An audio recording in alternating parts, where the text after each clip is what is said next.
Hello and welcome to Galatta Plus. In this video review episode, we are going to be talking about Aditya Dhar's Dhurandhar, The Revenge. The film is a thrilling, moving conclusion to the spy saga. MCR Pure Cotton Club, formals and casual shirts. Kartipuram, South India's biggest 200 acres township in Coimbatore. Premium, commercial and residential plots. ரகங்கள் பலவிதம் ஒவ்வொன்றும் உலகத்தரம் தமிழக உற்பத்தியில் உங்கள் Anuj tiles. Rahman Dakait is dead and Ranveer Singh returns as Hamza, getting deeper into the Pakistani underworld. We see who Hamza was before he landed in Pakistan, and then we see what he becomes in order to destroy India's enemies. Even as he keeps winning, he keeps losing something, and this tragic undercurrent elevates a smartly written, superbly crafted and very effective film that's an all-out theatrical experience. That's a short review. A more detailed review follows, and it may contain spoilers. One of the unexpected and quite delightful aftershocks of Dhurandhar was a series of peak detailing memes dedicated to the writer-director Aditya Dhar. The film was jam-packed with information, and as viewers recalled moments they had missed, they began to highlight them as peak detailing, and soon it became a game of sorts where random shots were pulled up as peak detailing. So let me contribute my bit to this meme festival. My favorite bit of peak detailing is the series of shots that opened the movie. The camera gives us a close-up of the character played by Madhavan, Ajay Sanyal, director of the Intelligence Bureau of India. On his sunglasses, we see the reflection of the Indian flag, but the next shot shows us that this is not, say, some Republic Day celebration. The flag happens to be the one painted on a hijacked Indian Airlines flight. We cut to a wide shot, and what we see is a tiny man in front of a huge plane in hostile terrain. It's the perfect visual metaphor for the towering odds that this one man is against. How do you fight back against the towering threat of terrorism? Dhurandhar said that the only way is to become a terrorist yourself. In our moral science books in school, Gandhi famously said, an eye for an eye only ends up making the whole world blind. But the other viewpoint, and one that is becoming increasingly prevalent in the world today as we become grown-ups, is that you need a thorn to pull out a thorn. And that's how we came to meet Hamza Ali Mazari, the undercover agent played by Ranveer Singh. He infiltrated the barbaric Pakistani underworld in Liari, the kind of hellhole where men play football with the head of an enemy that they have just decapitated. And going into Dhurandhar, The Revenge, this is the question. Who exactly was this man before he became Hamza Ali Mazari? The end of the first part gave us his name, Jaskirat Singrangi. But how did this man who wanted to become a soldier in the Indian army end up a terrorist at the service of India? Dhurandhar The Revenge opens with an act of revenge. But this time it's not Hamza. This time it's Jaskirat. This time it's not political, it's personal. We get a sensational action sequence that, like the earlier film, delivers on every single count. Location scouting, editing and cinematography, prosthetic makeup and brutal action choreography, sound design and background score. If nothing else, the Dhurandhar films will be remembered for the high bar they have set in the technical departments. But the bar is equally high in the writing department. After Hamza narrates his backstory to his handler, he asks what the other man's backstory is. The man says that he will tell that story at some point, and when that point arrives, you are not hit with it. With Hamza, the screenplay says, let's settle down, we are getting into the flashback mode. With the handler, the approach is different. The backstory is compressed into a single line of dialogue in the midst of a scene of utter chaos. Like the earlier film, Dhurandhar The Revenge is filled with these contrasts. Some portions that were dealt with in great detail, like the elections in Liari, are now tossed off in passing. We hear of Hamza's decision to ally with the Muslim Movement Party, and that's that.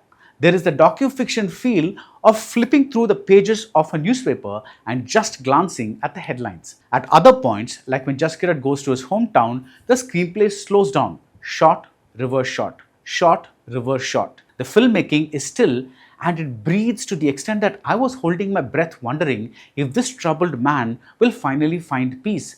Some of the storytelling is purely visual, like in the case of Uzair, the brother of the Akshay Khanna character, and he's played by Danish Pandor. At first, his body language suggests that he's hesitant to sit in his brother's seat, his brother's throne, if you will. But in just a couple of scenes, Uzair wears his newfound crown with ease. The The story is along expected lines. Hamza has to reach the heart of the terrorism nexus and make India safe again. And taken as a template, the Dhurandhar films are essentially masala movies like Sholay. If the Thakur hired a couple of crooks to handle Gabbar Singh, here it's the Indian intelligence hiring a convicted murderer to tackle terrorists in Pakistan. But the difference lies in how dense the detailing is. The difference lies in the non-linear storytelling that constantly shuffles cause and effect. Many times we get the effect first and then we see the cause. The difference is in the unflinching and expertly executed violence. The difference is in the incorporation of real-life politics, from Uri to Modi to drugs in Punjab to demonetization to the Ram temple. And at the same time, all the seriousness is constantly undercut with superbly judged mass moments like the use of pop songs or the brilliant reveal of a new spy at the end. The tone of this reveal is both amusing and sympathetic, and it makes you travel back with this character and see why he was such a buffoon at so many points in the story. I did warn you about spoilers. The film moves so fast and is so entertaining that it's quite possible to miss the fact that it's actually a tragedy. Coming out of the theatre, I thought of Dhurandhar the Revenge as the spy/action world's equivalent of maybe The Godfather Part 2. If the first Godfather was more of an ensemble piece with Michael Corleone slowly emerging as the protagonist, the second part was about the soul of Michael Corleone, the war hero, being slowly swallowed up by darkness. Here, Jaskirat wants to be an army man, but he is sent on a mission to the heart of darkness. He is told, "ये समंदर बहुत गहरा है और दूर दूर तक अंधेरा है." And this darkness finally engulfs him. Unlike Michael, his moral compass remains intact. He remains a patriot, but like Michael, even as he wins, he loses everything. He loses his handler, he loses his best friend from his village, he loses his family from back home, and he loses the new family he has made in Pakistan. A pair of beautiful echo shots shows the burning of a photo each of the two sets of families. In a telling scene, the chief of the underworld hierarchy known as Bade Saab, and you know who this is, says that Hamza bilkul meri tarah gurta hai. If the eyes are the window to the soul, we know what's happened to Hamza's soul. He may never be Jaskirat again. In the middle of all this fine filmmaking, what do we make of a movie that, like its predecessor, opens with a quote from the Bhagavad Gita and where a character is performing a Hindu ritual before witnessing the death of a Muslim terrorist who insulted Hindus as cowards? But then we get Hamza's wife Yalina, played by Sarah Arjun. She is a Muslim who loves Pakistan, but is also able to see that war against terrorists is not war against your homeland. Even Muslims fight Muslims here in the battle between the Baloch and the Pathan communities. But what about the accusation of all this being propaganda? That call will depend on how you see films.